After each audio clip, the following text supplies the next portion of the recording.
투자 리포터 주식을 발견한 SBS BJ앱에서 실시간 시청이 가능합니다. SBS BJ앱을 다운받으셔서 시청하시면 더 많은 정보를 아주 풍성하게 얻을 수가 있겠습니다. 자, 본격적인 얘기 나눠보겠습니다. 이번 달에 미국 금리를 결정하는 연방공개시장위원회 회의가 열릴 예정입니다. 금리 인하를 한다 안 한다 그동안 참 말이 많았었는데요. 결론적으로는 금리 인하 기대감이 커지고 있는 상황이죠. 네, 맞습니다. 확실히 이제 제롬 파월 연준 의장이 최근에 잭슨 미팅에서 고용지표 악화가 금리 정책 조정에 반영될 수 있다라고 시사를 했는데요. 고용 둔화가 경제 성장 둔화와 이렇게 맞물려서 경기 부양이 일부 필요하기 때문에 금리 인하에 대한 필요성을 시사하게 됐습니다. 그리고 또 최근에 보시면 PC는 예상치를 부합을 했었고, 그래서 이제 9월 FOMC에서 25bp에 대한 금리 인하 가능성이 아직도 80%대로 높은 편입니다. 참고로 FOMC는 이제 미국 시간으로 9월 16일 화요일부터 9월 17일까지 이틀간 개최가 되고 금리 결정과 경제 전망 그리고 점도표가 함께 발표될 예정입니다. 그렇습니다. 그래서 많은 분들이 지금 기대를 하고 있을 텐데 이번 달에 미국 금리 인하가 된다면 이걸로 금리 인하 사이클이 시작이 되는 건지 많이들 궁금해합니다. 아니라면 금리를 인하하더라도 제한적으로 좀 봐야 할지, 그러니까 보수적으로 봐야 할지 어떻게 생각하십니까?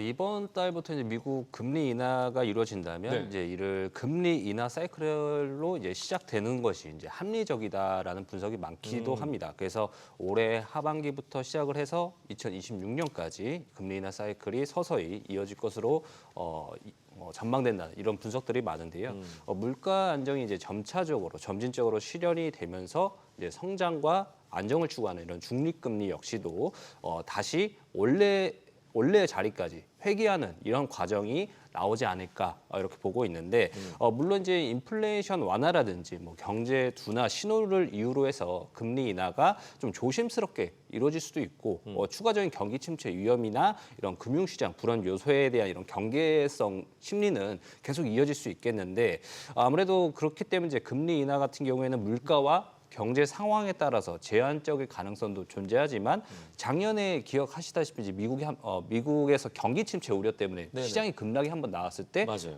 그때 비컷 단행을 하면서 경기 침체 우려가 많이 완화됐었거든요. 네. 그런 상황에서 올해 첫 금리 인하가 이제 연속해서 진행되는 만큼 단발성이라기보다는 이런 새로운 금리 인하 사이클이 다시 이어질 수 있는 이런 신호탄이 되어주지 않을까 보여지고요. 하지만 이런 진행 속도라든지 금리를 강하게 얼만큼 내릴까 이런 강도 같은 경우에는 앞으로에 나오는 경제 지표라든지 시장 상황에 따라서 제한적일 수도 있겠다 이렇게 전망하고 있습니다. 네, 경제라는 것이 살아있는 생물 같잖아요. 시기가 변하기 때문에 이런 상황들을 잘 지켜봐야 될 것 같습니다. 자, 금리 인하가 주식시장에 미치는 영향이 워낙 크기 때문에 많은 투자자들이 금리 인하 상황을 주시하고 있는 상황일 텐데요. 관련해서 어떤 업종과 종목을 봐야 하는지 궁금하시다면 카카오톡 채널 주식의 발견 검색한 이후에 반드시 친구 추가해 주시기 바랍니다. 자문역들이 직접 분석해드리겠습니다. 자, 금리 인하가 되면 수혜를 보는 업종들이 많을 텐데요. 여기에 대해서 살펴보도록 하겠습니다. 그중 하나가 바로 제약 바이오 업종 아닐까요? 네, 맞습니다. 제약바이오 업종 자체가 신약 개발이나 임상 같은 과정에서 R&D 비용이 워낙 크다 보니까 차입도 많고 자금 조달에 대한 의존도가 상당히 높은 산업입니다. 그래서 이제 그 금리가 인하되면 차입 비용 부담이 조금씩 줄어들게 되면서 오히려 연구 개발이라든지 이제 사업 확장 측면에서 훨씬 더 유리해지는 그런 구조라고 보시면 되겠고요. 그리고 이제 또 하나 중요한 포인트 자체가 바이오 기업들이 당장 눈앞의 실적보다는 미래 수익에 대한 현재 가치로 환산을 해가지고 보는 경우가 많거든요. 이때 사용하게 되는 이제 할인율인데 금리가 내려가게 되면 할인율이 낮아져서 기업 가치가 높아지는 그런 효과가 생기게 됩니다. 결국 주가도 긍정적으로 작용할 수 있는 요인이 되는 것이죠. 그래서 이제 또 하반기에 한 차례 이상의 금리가 또 인하될 것이다라는 그런 기대감도 같이 있는 과정이다 보니까 지금 현재 제약바이오 섹터에서 수급이 몰리는 그런 상황이겠습니다. 그렇습니다. 자, 더군다나 지금 제약 바이오 업종을 주목해야 하는 이유가 또 있습니다. 올해 하반기 주요 바이오 기업들의 임상 데이터 발표가 예상돼 있죠? 네, 맞습니다. 예. 하반기에 이제 주요 바이오 기업들의 임상 데이터 발표들이 좀 몰려 있거든요. 그래서 뭐 예를 들어서 보로노이 같은 경우는 이제 이런 비소세포 폐암 신약 후보 물질 임상 데이터 발표를 현재 준비 중에 있고요. ABL 바이오는 이제 파킨슨병 치료 후보 물질과 또 담도암 치료제 임상 결과 발표를 대기하고 있고 퓨처캠 같은 경우는 전리선암 치료제 임상 이상 결과를 좀 발표할 준비를 갖고 있습니다. 이런 계획들을 갖고 있고 이 밖에도 뭐 한미약품이라든가 뭐 유한양행, 알테오젠, 리가켄바이오 이런 여러 바이오 기업들이 각기 다양한 임상 시험 결과 발표를 예정하고 있기 때문에 하반기 바이오업계 전체적으로 좀 중요한 임상 데이터가 집중되어 있고 공개가 예정되어 있다 이렇게 보시면 되겠습니다. 네, 그래서 뭐 촉각을 곤두세우고 있을 것 같습니다. 자, 한편 제약 바이오 업계의 정책 변수도 짚어봐야 할 텐데요. 미국 의회가 지난해 통과에 실패했던 생물보안법을 다시 추진하고 있다는 소식이 들려왔어요. 네, 맞습니다. 미국이 확실히 올해 다시 추진 중인 이 생물보안법 자체는 국가안보랑 공중보건을 동시에 강화하겠다라는 취지여서요. 다시 추진하고 있고 이렇게 되면은 미국 정부가 지정하는 특정 바이오 기업하고는 제약 기술 협력 그리고 데이터 공유라든지 자금 지원까지 전부 금지가 되게 됩니다. 그러면 민간 기업까지 이게 다 적용이 되는 거라서 사실 미국 바이오 산업 전반에 영향이 갈 수밖에 없는 구조다라고 볼 수 있겠고요. 예, 미국 내에서 만들어지는 유전자 생명과학 데이터를 중국, 러시아와 같은 나라로 유출하지 못하도록 차단을 해가지고 고위험성에 대한 병원체를 다루는 기관 관리도 훨씬 더 까다롭게 강화된다라고 보시면 되겠습니다. 특히 이제 중국 바이오 기업들 같은 경우에는 2032년까지 아예 미국 시장에서 완전히 밀려나도록 설계가 되어 있어요. 그래가지고 현재 미국에서 활동하는 중국 바이오 기업들의 시장 접근 자체가 제한되는 그런 과정들도 한번 검토해 보셔야 되겠습니다. 네, 지금 말씀 들은 대로 역시 이 법안의 주요 타겟은 이제 중국으로 보이는데 이 생물보안법이 통과된다면 국내 제약 바이오 기업에는 어떤 영향을 미칠 수 있을까요? 네, 아까 말씀을 주셨다시피 이제 미국에서 생물보안법이 통과가 되면은 중국 바이오 기업과 경쟁하는 이제 국내 기업들이 미국과 같은 이런 글로벌 시장에서 반사이익을 얻을 가능성이 크다라고 보시면 되겠습니다.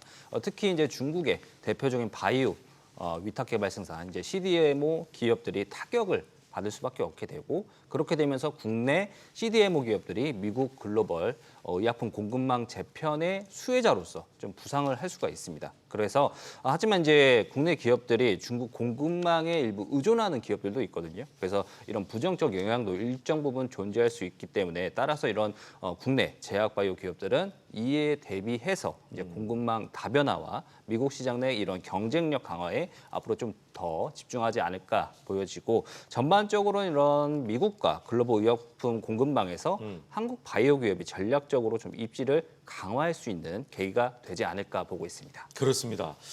자, 생물보안법 제정부터 미국에서 강력하게 추진되고 있는 것이 의약품 관세 부과, 약가 인하 정책인데요.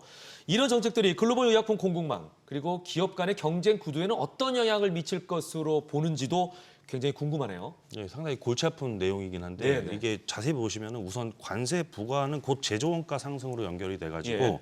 미국 약가 인하 정책까지 압박까지 더해지게 되다 보면은 제약 기업들의 이제 수익성 훼손 우려가 같이 공존하게 됩니다. 동시에 미국 내 의약품 가격 경쟁이 심화될 수밖에 없어가지고 기업들 자체가 이제 사실 이제 미국 내 이제 보시면 효율화 전략 강화가 필수적인 상황일 수밖에 없겠는데요. 그런데 한국은 여기서 최애국 대우 등의 EU에서 확인된 흐름처럼 관세가 초기에는 15% 수준에서 아직 확정은 아니지만 네네. 책정될 가능성도 같이 높아 보여가지고 지금 현재 시장에서 우려했던 만큼의 주가의 쇼크까지는 없는 상황입니다. 물론 시간이 지나면서 점진적으로 더 올라갈 수는 있겠지만 구체적인 관세율과 적용 시기가 확정이 되다 보면은 사실 미국 수출 비중이 높은 기업들은 결국에는 미국 내에 투자 확대라든지 생산 같은 어떤 방식으로 현지 생산 같은 방식으로 대응 방식을 나서면서 경쟁력을 조금 더 강화할 수밖에 없다라고 보여지고요.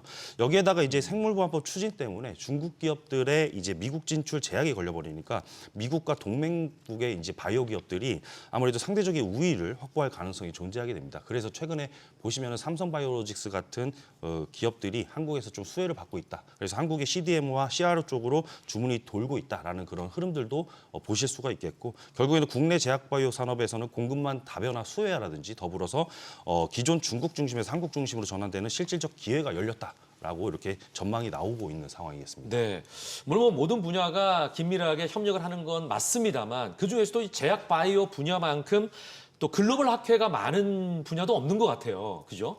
예, 지금 많은 글로벌 학회가 예정돼 있는 걸로 알고 있는데 그렇다면 바이오 투자 모멘텀을 강화하는 데 어떤 영향을 미치지 않을까 싶습니다. 어떤 학회들이 예정돼 있죠? 네, 먼저 세계 폐암 학회가 9월 6일부터 9일까지 스페인 바르셀로나에서 개최가 되고요. 국내 기업들의 이런 폐암 관련 연구 성과 발표가 해당 학회에서 발표가 예정이 되어 있습니다. 그래서 뭐 HLB와 항서제약의 이런 비소세포 폐암 임상 결과, 뭐 젠큐릭스의 폐암 패널 검사 이런 발표들이 예정이 되어 있고 또 유럽 당뇨학회 같은 경우는 9월 15일부터 19일까지 또 유럽 종양학회는 10월 17일부터 10월 21일까지 각각 개최가 예정이 되어 있습니다. 그래서 당뇨와 종양 관련 이런 최신 연구 데이터를 공유하는 학회가 예정되어 있다 보시면 되겠고 이외에도 이런 국내외 여러 바이오나 제약 관련 회사들이 4분기까지 이런 발표들이 이어지면서 연구 성과와 공개 이런 투자 활성화에 앞으로 계속적으로 이어질 것으로 보여집니다. 왜냐하면 이제 아무래도 연구개발 비용이 많았었다가 이제 금리 인하까지 그렇기 때문에 이런 학회 일정과 겹쳐지면서 이런 모멘텀이 부각이 될 수가 있거든요. 그래서 국내 바이오 기업들의 이런 임상과 연구 성과를 좀 글로벌 무대에서 선보이는 중요한 기회이기 때문에 통상적으로 주가 측면에서도 주요 학회를 앞두고 바이오 투자 모멘텀이 부각되기 때문에 이런 학회 일정과 또 학회에서의 이런 결과, 임상 결과 등의 이런 내용들은 계속해서 체크해 가셔야겠다 말씀드릴 수 있겠습니다. 네, 지금 말씀하신 내용 중에 중요한 부분이 바로 이제 초기에는 워낙 많은 자본이 투자가 돼야 되는 분야가 제약 바이오잖아요. 그러다 보니까 금리 인하와 직접적으로 연결되어 있는 산업이기도 하다. 이제 이 말씀인데, 자 글로벌 학회에서 우리의 제약 바이오 기업의 성과가 공개가 됩니다. 워낙 뭐 많은 기업들이 있기 때문에 어떤 거에 주목해야 할까요? 조금 여기에 대해서 팁을 주시면 좋을 것 같아요. 네, 확실히 이제 8월부터 이슈가 상당히 많이 나오고 있는데 뭐 특히 뭐 알테오젠도 뭐 코스피 이전 상장 이슈도 나오고 있고 뭐 9월 초에 세계 폐암학회도 상당히 중요하다고 보고 있는데 저는 조금 더 주목할 것은 이제 올해 10월에 열리는 유럽 종양학회 에스모 학회를 조금 더 집중을 하고 있습니다. 조금 더 살펴보시면 우리 제약바이오 기업의 이제 항암에 대한 분야 연구 성과가 공개될 예정인데 우선 여기서 ABL 바이오 같은 경우에 혁신적 이중항체죠. ABL 111 여기서 지바스토닉의 임상 성공 가능성으로 기대감이 쏠리고 있는데 여기서 이제 앞서 발표된 데이터를 보시면 객관적 반응률이 71%고 질병 조종률이 100% 보이면서 내약성도 양호해가지고 글로벌 시장에서 성공 가능성이 상당히 높게 평가를 받고 있는 상황입니다. 그리고 이중항체 플랫폼이 그랩바디를 통해서 다양한 혁신 파이프라인을 보유해서 차세대 면역 항암제로서의 경쟁력을 갖추고 있어서 현재 신고가를 경신하는 등의 주가 상승력이 상당히 좀 강한 편이고요. 그리고 주도주 라인업에서 리가켄 바이오 같은 경우도 다종 암종에서 광범위한 임상 파이프라인과 연구 역량으로 인해서 에스모에서 각각 주목을 받고 있습니다. 예, 그밖에 이제 큐로셀이라든지 티움바이오 같은 그런 기업들이 앞으로의 임상 결과들은 국내 제약 바이오 산업의 글로벌 경쟁력을 보여주는 중요한 지표로서 해석을 가능할 수 있겠습니다. 네, 이영진 자문역의 분석과 또 여러 가지 이 정보들을 여러분께서 잘 참고하시면 좋을 것 같습니다. 자, 규제의 변수는 여전히 있지만 금리가 인하되고 성과도 많이 나타나고 있는 국내 제약 바이오 시장의 전망 결론적으로 한번 짚어보겠습니다. 어떻게 보고 계시나요? 전반적으로 이제 바이오 의약품 이런 CDMO 시장 이런 부분들 규제 속에서도 좀 반사의 기대감이 우리나라 국내 제약 바이오 기업에게 아직 있는 상황입니다. 그래서 여기에 대해서 이제 AI와 빅데이터 같은 이런 신기술을 활용한 신약 개발 사업도 역시나 확대되고 있기 때문에 긍정적인 요인들이 많다라고 보여지고요. 바이오 의약품 시장 같은 경우는 최근 5년간 연평균 18%씩 성장하면서 대사질환 치료제 수요도 증가하고 있고 또 향후 CDMO 시장도 현재보다는 더 커질 것으로 좀 보여집니다. 그래서 국내 주요 바이오 기업들은 ADC, 뭐 유전자 치료제와 같은 신규 의약품 개발에 주력을 하고 있으면서 또 글로벌 진출도 계속하고 있는 상황이기 때문에 이런 AI 기술을 활용한 또 신약 후보 물질 이런 발굴이 가속화되는 부분들 또 한번 체크를 해보셔야겠고 또 맞춤형 치료와 연구개발 효율성 개선은 올해 국내 제약 바이오 산업의 핵심 이런 성장 동력으로 꼽히고 있습니다. 그렇기 때문에 이런 부분들 AI와 관련한 의약품 시장 성장과 이런 부분들 계속 체크해 보셔야겠는데 다만 기업별로 아까도 말씀드린 임상 리스크가 있습니다. 임상 리스크. 그래서 자금 조달 우려도 있기 때문에 이런 공급망 불안과 같은 이런 문제들은 현재 시점에서 도전 과제로 남아 있는 상황이다라고 보시면 되겠고 앞으로 이제 인공지능 신약 개발 모멘텀과 이런 트럼프 행정부의 의약품 관련 통상 정책 변화는 계속해서 우리가 살펴가자 말씀드릴 수 있겠습니다. 네, 자 이렇듯 빠르게 변하고 있는 시장 수많은 종목 중에서 무엇을 선택해야 할지 고민 많이 되시죠? 오늘의 핵심 테마 속에서 자문역들이 직접 금운동 종목을 엄선해서 여러분의 결정을 도와드리겠습니다. 종목에 관한 분석이 궁금하시다면 주식의 발견 카톡 채널을 검색한 이후에 반드시 친구 추가해 주시기 바랍니다.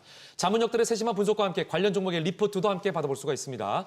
오늘은 이영진 자문역과 함께 제약 바이오 관련주 금은동을 지금부터 뽑아 보겠습니다. 먼저 동메달부터 공개합니다.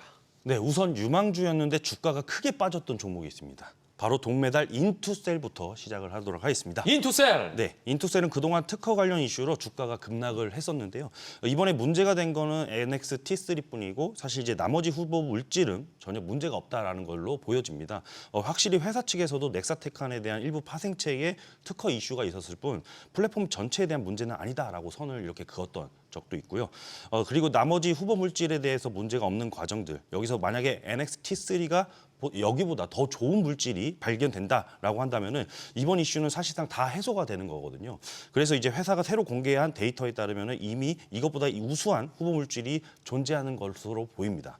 그래서 이 부분을 좀 자세하게 살펴보시면은 인투셀의 핵심 기술 자체가 오파스 링크라고 하는 것인데, 오파스 링크는 이제 인투셀에서 독자 개발한 항체 약물 접합제 ADC에 대한 기술 핵심 플랫폼입니다. 여기서 이제 혈액 내에서는 링커가 매우 안정적이고 암세포 내의 특정 환경에 의해서 선택적으로 약물이 방출이 되는 이 절단성 구조를 갖춰서 치료 효과 극대화와 이제 부작용 최소화를 동시에 추구하게 되는데요. 그래서 이 기술 자체가 ADC에 대한 의약품 효능성과 안정성을 좌우하는 중요한 기술로 평가를 받고 있어가지고 인투셀의 경쟁 핵심으로 꼽히게 됩니다.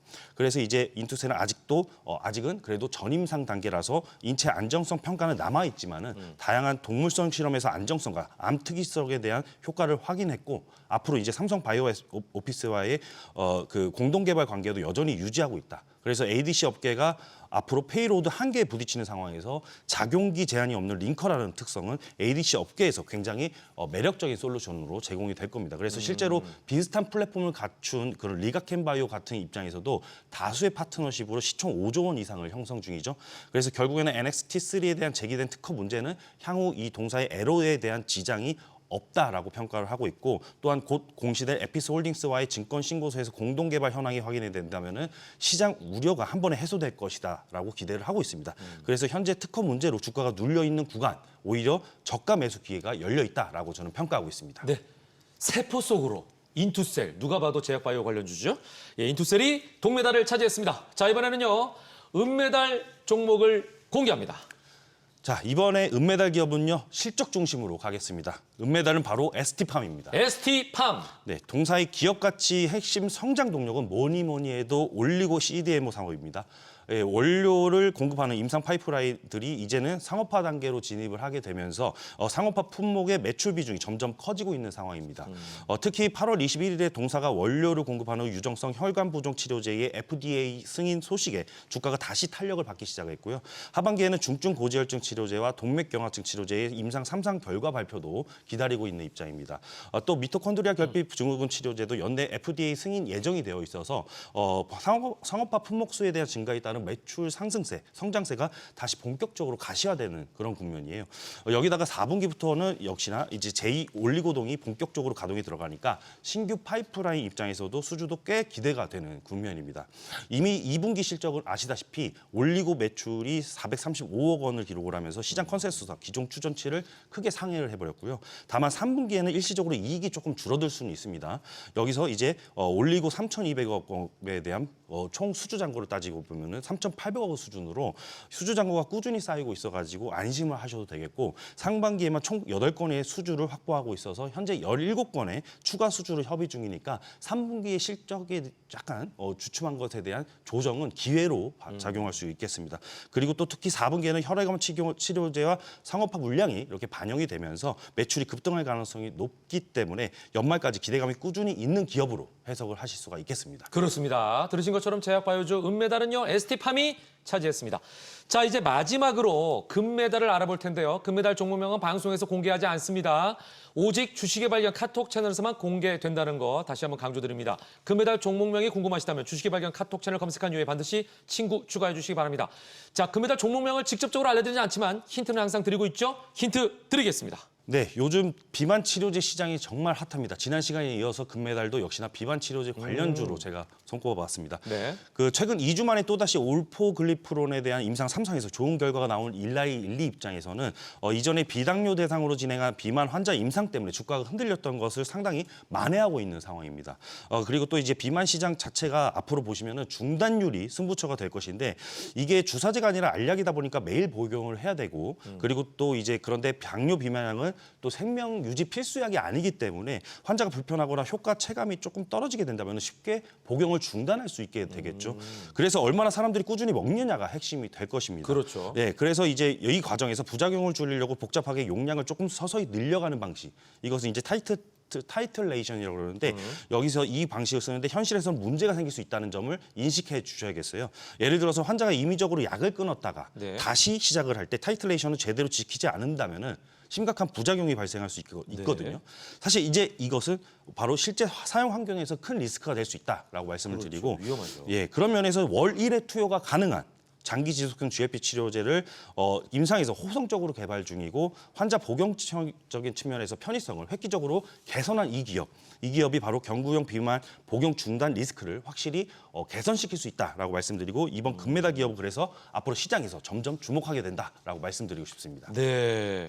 자, 뭐 전반적인 이 기업에 대한 설명을 해 주셨는데 그럼에도 불구하고 이 종목을 금메달로 뽑은 결정적인 이유가 있겠죠? 네, 맞습니다. 지금까지 GLP-1 단독 약물보다 GLP-1과 GIP가 이중 작용제가 이제 체중 감량에 더 효과적으로 인식이 되면서 알려져 왔습니다. 그런데 동사 자체가 임사 초기 단계임에도 불구하고 이들과 맞먹거나 앞서는 그런 성과가 나왔다는 것이 이미 주목을 받고 있는 상황이거든요. 이게 보시면은 약 5주 동안 체중이 평균 7.5% 그리고 이제 플라시보까지 합쳐지면 8% 이상으로 감소하고 있고 이 수치는 현재 시장에서 잘 나가고 있는 GLP-1과 GIP에 대한 이중작용제에 대한 그 계열 약물과 비슷하거나 오히려 더 좋은 수준입니다. 예, 그리고 이번 결과는 단 5주 만의 변화라서 장기간 투여하게 된다면 더 큰 효과가 있다. 그래서 앞서 말씀드린 월 1회 투여가 가능하도록 개발 중이어서 확실히 환자 입장에서는 편의성이 크다. 그리고 꾸준히 복용할 가능성도 높다라고 말씀을 드리고 싶습니다. 예, 그리고 아밀린 작용제를 통해서 병용 전략으로 차별화 가능성을 노리는 전략도 상당히 중요한데요. 아밀린은 인슐린과 함께 췌장에서 분비되는 호르몬으로서 식후 혈당 조절과 식욕 억제에 관여를 하게 됩니다.